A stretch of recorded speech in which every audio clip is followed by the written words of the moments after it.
Movie असल में एक कल्ट के बारे में है और ये कोई आम कल्ट नहीं था, क्योंकि इस कल्ट में रहने वाले लोग इस दुनिया में रहने वाले लोगों के साथ नहीं रहते थे, बल्कि वो दूर दराज पहाड़ों और जंगलों में बसते थे। इस कल्ट में मोस्टली औरतें ही थी और सिर्फ एक मर्द था जिसका नाम शीपर्ड था। शीपर्ड असल में उस कल्ट का लीडर था। वो सारी औरतों को गाइड करता था और सब उसे फॉलो भी करती थी। ये कल्ट दो पार्ट्स में डिवाइड था, जिनमें एक ग्रुप वाइफ्स का और दूसरा उनकी बेटियों का। वाइफ्स की ड्रेस का कलर पिंक और डॉटर्स के क्लॉथ का कलर ब्लू होता था। और ये सारी शिपर्ड ही की वाइफ्स और बेटियां थी और वो शिपर्ड को ही अपना गॉड समझती थी और उन्हें ये लगता था कि शिपर्ड ने ही उन्हें जिंदगी दी है, जिसकी वजह ये थी कि वो सारी औरतें शिपर्ड को अलग अलग बुरी हालतों में मिली थी। मीन्स उनकी लाइफ ज्यादा अच्छी नहीं थी और शिपर्ड ने ही उन्हें जिंदगी जीने का एक नया रास्ता दिखाया, एक ऐसी लाइफ जो पीसफुल हो। और वो सब इस जिंदगी में इतनी मगन हो गई कि वो शिपर्ड को ही अपना गॉड समझने लगी। वो शिपर्ड की हर बात मानते। अगर दूसरे लफ्जों में कहा जाए तो शिपर्ड के गुलाम बन चुके थे। उन सब के जीने का लाइफस्टाइल बहुत सिंपल था और दुनिया के लोगों से तो वो बिल्कुल ही डिस्कनेक्ट हो चुके। यहाँ तक कि अगर कोई बीमार भी हो जाता तो उसको हॉस्पिटल लेकर नहीं जाया जाता। और इस कल्ट के कुछ रूल भी थे जो खुद शिपर्ड ने ही बनाए थे और उन सब रूल्स को स्ट्रिक्टली फॉलो भी किया जाता। क्योंकि इस कल्ट में ज्यादा औरतें भी थी तो पीरियड्स होना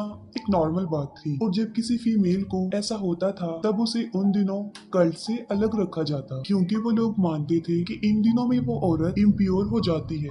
चाहे कोई भी बात होती, वो शिपर्ड के अलावा किसी और को सुनाना अलाउड नहीं था। यहाँ तक कि सारी बातें, सारे मसाइल शिपर्ड के कंट्रोल ही में थे। यहाँ तक कि खाना खाते वक्त, सोते वक्त, हर वक्त शिपर्ड को ही याद किया जाता, जैसे कि कोई इंसान प्रेयर कर रहा हो। और यही नहीं, उन्हें शिपर्ड पर इतना बिलीव था कि उन्हें लगता था कि शिपर्ड उन्हें इटर्नल लाइफ दे सकता है। शिपर्ड की बेटियों में से जो उसकी मोस्ट फेवरेट बेटी थी, जिसे वो सबसे ज्यादा लाइक करता था, उसका नाम सेला था। इसकी वजह ये थी कि वो समझता था कि सेला बिल्कुल प्योर है और वो भी बाकियों से अलग ही थी। और उसकी माँ की डेथ तब हुई थी जब उसकी मदर ने उसे पैदा किया था। सेला उससे हमेशा अपनी मदर के बारे में पूछती थी, लेकिन शिपर्ड ने कभी भी उसे क्लियरली आंसर नहीं किया। बस वो यही कहता था कि तुम्हारी वहाँ माँ बहुत ही खूबसूरत थी और तुम भी बिल्कुल उसी जैसी ही हो। इस कल्ट में दो और औरतें ऐसी थी जिन्हें बाकी कल्ट से अलग रखा जाता था, जो उन लोगों से थोड़ी दूरी एक कैबिन में रहती थी। इसके पीछे रीजन ये था, उनमें एक औरत जो काफी बीमार थी और शिपर्ड उसे कर्स्ड कहता था, और दूसरी औरत जिसका नाम सेरा था। शिपर्ड को लगता था कि वो अब इम्प्योर हो चुकी है। वो इसलिए क्योंकि उसने शिपर्ड की कुछ बातों को मानने से इनकार किया था। वो लोग उसे खाना तो देते थे लेकिन अपने पास नहीं बिठाते थे। सब उससे नफरत करते थे। इवन कि खुद सेला भी यही सोचती थी कि वो एक इम्प्योर औरत है। अगले दिन सेला जब भेड़ों को चराने लेकर जाती है तो वो फर्स्ट टाइम पीरियड्स को एक्सपीरियंस करती है और इससे वो काफी डर जाती है और उसकी समझ में कुछ नहीं आ रहा होता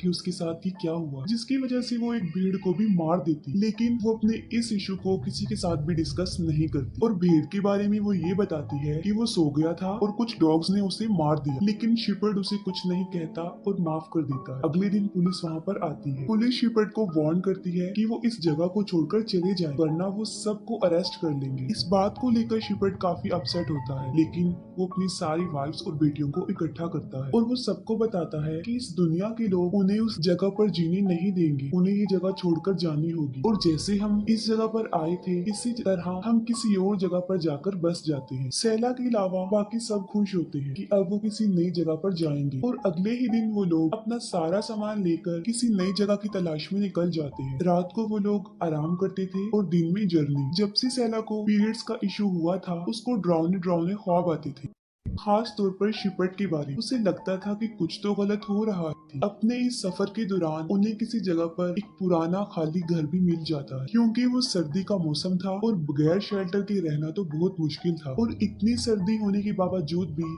शिपर्ड वहाँ रहने से इनकार कर देता है। वो कहता है कि हम यहाँ नहीं रह सकते, ये टूटे हुए लोगों का घर है। और वो कहता है कि हम इन लोगों से अलग हैं, हमें इन जैसा नहीं बनना। और वहीं पर वो रात को टेंट लगाकर रात गुजारते हैं। और फिर सेला की बहनों में एक को उसके पीरियड्स के बारे में पता चल जाता है। ये बात वो सबको बता देती है और शिपर्ड के कहने पर ही कुछ दिनों के लिए सेला को उस इम्प्योर सेरा के साथ रखा गया। इस दौरान सेरा सेला को काफी कुछ बताती है, खासतौर पर उसकी मदर और शिपट के बारे में। वो बताती है कि जब सैला पैदा हुई तब उसकी माँ बहुत बीमार थी, उसे इन्फेक्शन हो गया था, उसे डॉक्टर की जरूरत थी, लेकिन शिपट की वजह से उसे हॉस्पिटल नहीं ले जाया गया और फाइनली उसकी डेथ हो गई। तब सैला उससे पूछती है कि आप अभी तक यहाँ पर क्यों हैं? ये सब कुछ छोड़कर चली क्यों नहीं गई? जिस पर वो कहती है कि अब मैं इस जिंदगी की आदी हो चुकी हूँ और मुझे तो ये भी नहीं पता कि मैं कौन हूँ। लेकिन असल में उसके दिल में शिपट के लिए नफरत के सिवा कुछ भी नहीं था और वो शिपट की रियलिटी और इस कल्ट के बारे में सारा कुछ जानती थी। तभी उसे सबसे अलग रखा गया था ताकि वो बाकी औरतों को ना भड़का सके। और अब तो सैला को भी ये सब कुछ अजीब लगना शुरू हो गया था और वो भी आहिस्ता आहिस्ता शिपट से नफरत करने लग गई। लेकिन अपनी वो ये फीलिंग्स किसी के साथ भी शेयर नहीं करती थी